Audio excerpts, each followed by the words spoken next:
Party को मजबूती मिले और ज्यादा से ज्यादा उम्मीदवार आपको जीते? देखिए, समाजवादी पार्टी मध्य प्रदेश में पिछले कई वर्षों से चुनाव लड़ रही है और एक समय था जो नेताजी ने यहाँ पर लड़ाया था, बड़ी संख्या में समाजवादी पार्टी के विधायक जीते थे। पिछली बार भी समाजवादी पार्टी जब चुनाव लड़ी, हमारी पार्टी का एक विधायक चुना गया और कई जगह बहुत अच्छे पार्टी के प्रत्याशी लड़े हैं। हमें उम्मीद है कि आज हम पूर्व विधायक लक्ष्मण तिवारी जी के कार्यक्रम में शामिल होने आया हूं। ये समाजवादी पार्टी से जुड़े हैं, चुनाव लड़ेंगे और मध्य प्रदेश में समाजवादियों ने काम किया और जरूरत है समाजवादी विचारधारा की। गरीब, महिलाएं, आदिवासी, अल्पसंख्यक और जितने भी हमारे पिछड़े और अगड़े मिलकर के हैं, बीजेपी को जवाब देना चाहिए कि केवल मध्य प्रदेश की सरकार नहीं थी उनकी, दिल्ली में भी सरकार रही है। दिल्ली के 10 साल और मध्य प्रदेश की लगातार इतने सालों की सरकार में भी परिवर्तन दिखाई नहीं दे रहा है। आज अगर हम एनसीआरबी का आंकड़ा देखें, जो प्रदेश सरकार दिल्ली सरकार को देती है, महिलाओं के ऊपर अन्याय सबसे ज्यादा है, छोटी बेटियों के ऊपर सबसे ज्यादा अन्याय है। एक तरफ अगर लाडली योजना आप चला रहे हैं तो कहीं न कहीं आपको उनकी सुरक्षा की भावना कैसे पैदा हो उसके बारे में सोचना होगा।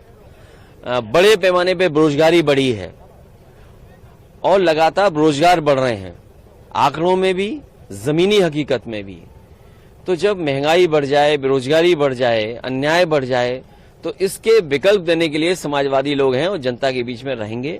हमें उम्मीद है कि समाजवादी पार्टी इस बार सीटें ज्यादा जीतेगी। इंडिया गठबंधन के साथ, जो गठबंधन के साथ आप चुनाव मैदान में उतरेंगे मध्य प्रदेश में, इंडिविजुअली अकेली ही पार्टी आपकी लड़ेगी? चुनाव तो जब कभी होगा तो चिन्ह पे साइकिल पर ही होगा और वोट साइकिल पे ही मांगा जाएगा।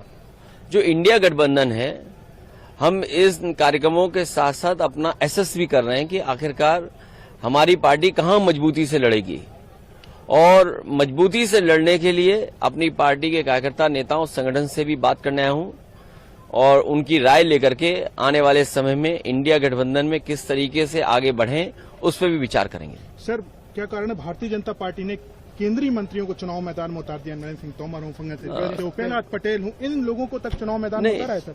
ये सवाल बड़ा नहीं है। इससे भी बड़ा सवाल ये है कि लोकसभा में महिलाओं को अगर आप आरक्षण दे रहे हैं और आप ये कह रहे हैं कि 33% दलित और आदिवासी महिलाओं को हम सम्मान देंगे और उसके लिए नए लोकसभा में कार्यक्रम किया गया हो, बीजेपी की महिलाओं ने स्वागत किया हो, आपको ये सवाल पूछना चाहिए बीजेपी से कि जो अभी सूची जारी हुई है या आने वाले समय में जो सूची जारी होगी, क्या भारतीय जनता पार्टी अपने संगठन की जो महिलाएं काम कर रही हैं, क्या उन्हें 33% का स्थान देंगे?